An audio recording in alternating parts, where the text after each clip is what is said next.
I was just borrowing it, Emma sobbed as the police handcuffed her. But the forensic accountant had found 147 forged checks totaling $89,000, all while I was sedated for surgeries.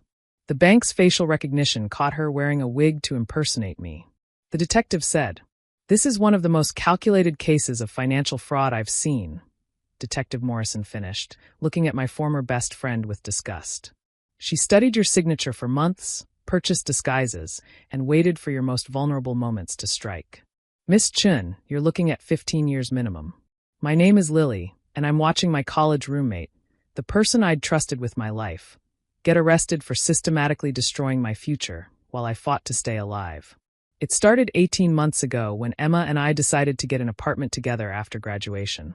We'd been inseparable since freshman year, the kind of friendship everyone envied.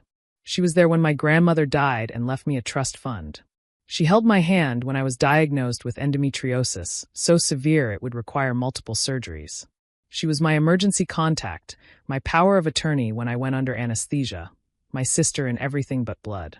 I'll handle everything while you focus on getting better," Emma had promised, her hazel eyes full of concern. "Bills, rent, whatever you need. That's what best friends do." I believed her. Why wouldn't I? Emma came from a wealthy family herself. Her Instagram was full of designer bags and European vacations. She worked as a marketing coordinator at a tech startup, always complaining about being comfortable but not rich. I never imagined she'd need my money. The first surgery was scheduled for last March. Endometrial tissue had spread throughout my pelvic cavity, causing excruciating pain and internal bleeding. The night before, Emma sat on my bed, painting my nails a cheerful pink. "You're going to be fine," she assured me. "I'll be right there when you wake up. Oh, and don't worry about the rent or utilities while you're recovering. I'll transfer the money from your account like we discussed." I'd given her temporary access to my checking account, not the trust fund, just the account where I kept money for monthly expenses. The trust fund required in-person verification at the bank. Or so I thought. The surgery went well, but recovery was brutal. For 2 weeks, I was on heavy painkillers, barely coherent. Emma was there every day, bringing me soup, managing my medications, being the perfect friend. "There was a tiny mix-up with the rent," she mentioned casually one afternoon. "The checking account was a bit short, so I had to transfer some from your savings." I kept all the receipts. I was too foggy to question it. Too grateful for her help to wonder why rent would be short when I'd carefully budgeted everything. The second surgery came 3 months later. More extensive, more painful. This time, I'd be out of commission for a month. Emma drove me to the hospital, squeezing my hand as they prepped me for anesthesia. "I've got your back," she whispered. "Always." When I woke up, something felt wrong beyond the surgical pain. Emma was there, but she seemed nervous, checking her phone constantly. "Everything okay?" I asked groggily. "Of course." Her smile was too bright. "Just work stuff. You focus on healing." During that recovery, I started noticing things. New clothes in Emma's closet, designer pieces she'd gotten on sale. A luxury watch she claimed was a gift from a client. Weekend trips she said were work retreats. But I was battling infection, complications, endless pain. I didn't have energy to question my best friend's sudden windfall. The third surgery was in September. By then, I'd been out of work for 6 months, living off my trust fund while battling this disease that seemed determined to destroy me from the inside out. Emma had been handling more and more of my finances, always with receipts, always with explanations. "The medical bills are insane," she'd sigh, showing me stacks of papers I was too exhausted to read properly. "Thank God for your grandmother's trust fund. I don't know how people without money survive this." 2 weeks after that surgery, while I was still on heavy medications, my aunt called. "Lily, honey, I hate to bother you while you're recovering, but the bank contacted me about unusual activity on your trust fund. As the co-trustee, they needed my approval for any withdrawal over $50,000. My blood went cold despite the fever from infection. I haven't withdrawn anything close to that. That's what I told them. They said a young woman matching your description has been making large withdrawals. They have her on camera. Send me the footage, I said, my hands shaking. What I saw made me vomit, and not from the pain medication. There was someone who looked like me at the bank. Same long black hair, same general height and build. But the face was slightly wrong, like looking at myself through a distorted mirror. It was Emma, wearing a black wig styled exactly like my hair, dressed in my clothes, carrying my Chanel bag. The one my grandmother had left me, the one Emma always borrowed. I called my bank immediately, my voice shaking. I need to freeze all my accounts. Now. The damage was catastrophic.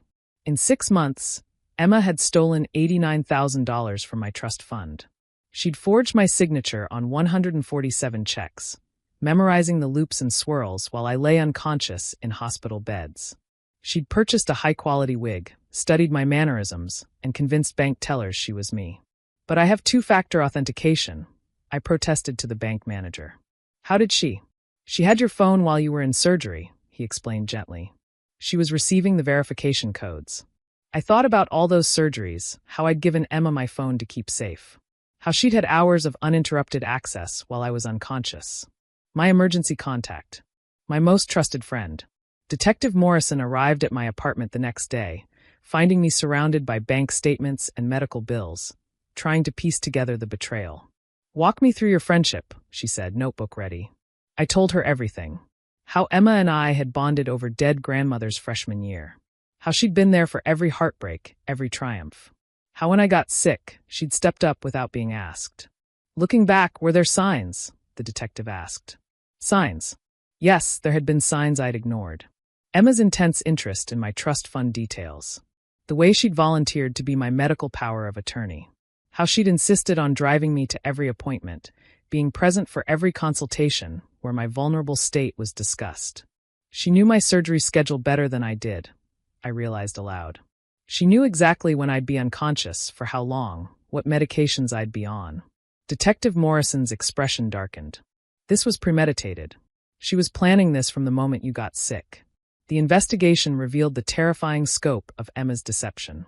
She'd been in debt, massive debt from online shopping, gambling, trying to maintain a lifestyle she couldn't afford. Her wealthy family was a fiction. The European vacations were funded by credit cards she couldn't pay. The designer goods were purchased with my money. She saw your trust fund as her personal bailout, Detective Morrison explained. Your illness was just the opportunity she'd been waiting for. The forensic accountant found more horrors. Emma had been skimming from my checking account for months before the surgeries, small amounts I hadn't noticed. She'd tested different forgery techniques, perfecting my signature. She'd researched the exact policies of my bank, learning how to exploit their verification systems. But the disguise was what turned it from theft to federal crime. She impersonated you at multiple financial institutions, the federal prosecutor explained. That's wire fraud, identity theft, and conspiracy. The wig purchase, the practice signatures, the timing with your medical procedures. This shows extensive planning. When they arrested Emma, I insisted on being there. I needed to see her face when the fantasy collapsed. She was at work, sitting at her desk in the outfit I now knew I'd paid for. When the officers walked in, her face cycled through emotions, surprise, fear, and then weirdly relief. Lily. She saw me behind the detectives. Lily, I can explain. Explain how you stole from me while I was fighting for my life? My voice was steady despite my shaking hands. Explain how you held my hand through surgeries then robbed me while I was unconscious? I was going to pay it back. The words tumbled out as they cuffed her. I just needed time. My life was falling apart, and you had so much money just sitting there. Money for my medical care. Money my grandmother left me because she knew I'd need it. You don't understand the pressure, Emma sobbed as they led her away. Everyone thinking I'm rich, expecting me to keep up. You have no idea what it's like to pretend every day. I trusted you with my life, I said quietly. And you stole my future. The trial was swift. The evidence was overwhelming. Bank footage, forged checks, the wig still in Emma's closet, receipts for signature practice books. Her lawyer tried to argue emotional distress, temporary insanity brought on by financial pressure. But the prosecutor presented the timeline. Every theft perfectly timed to my surgeries. Every forgery practiced and refined. Every disguise carefully crafted. This wasn't a friend making a desperate mistake, she told the jury. This was a predator who saw vulnerability and pounced, who comforted her victim with one hand while robbing her with the other. Emma was sentenced to 12 years in federal prison. The judge was particularly harsh because of the medical exploitation aspect, using someone's illness and surgical schedule to commit crimes. You didn't just steal money, the judge said. You stole trust at its most fundamental level. You weaponized friendship.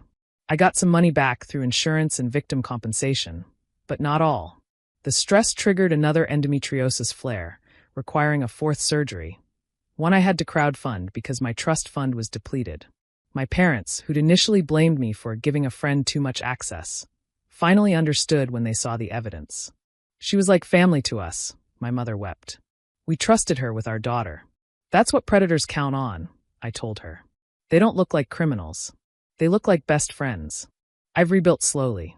New apartment, new locks, new boundaries. I still need surgery every few months, but now I have a professional patient advocate, someone bonded and insured, not a friend doing favors. The hardest part is trusting again. Every new friendship feels like a potential threat. When people offer help, I wonder what they really want. Emma didn't just steal my money. She stole my ability to accept kindness without suspicion. But I'm in therapy working through it, learning that Emma's betrayal says nothing about my judgment and everything about her character. That needing help during illness isn't weakness, it's human. Last week, I got a letter from Emma in prison. I didn't open it. Whatever justifications or apologies she's crafted, I don't need to hear them. She made her choices with clear eyes and steady hands, practicing my signature while I lay unconscious, perfecting her disguise while I fought infection, planning her next theft while holding my hand through pain. Some betrayals cut too deep for forgiveness. Some trusts, once shattered, can't be rebuilt. Emma taught me that friendship can be a weapon, that vulnerability can be exploited, that the person who promises to watch your back might be calculating how deep to push the knife.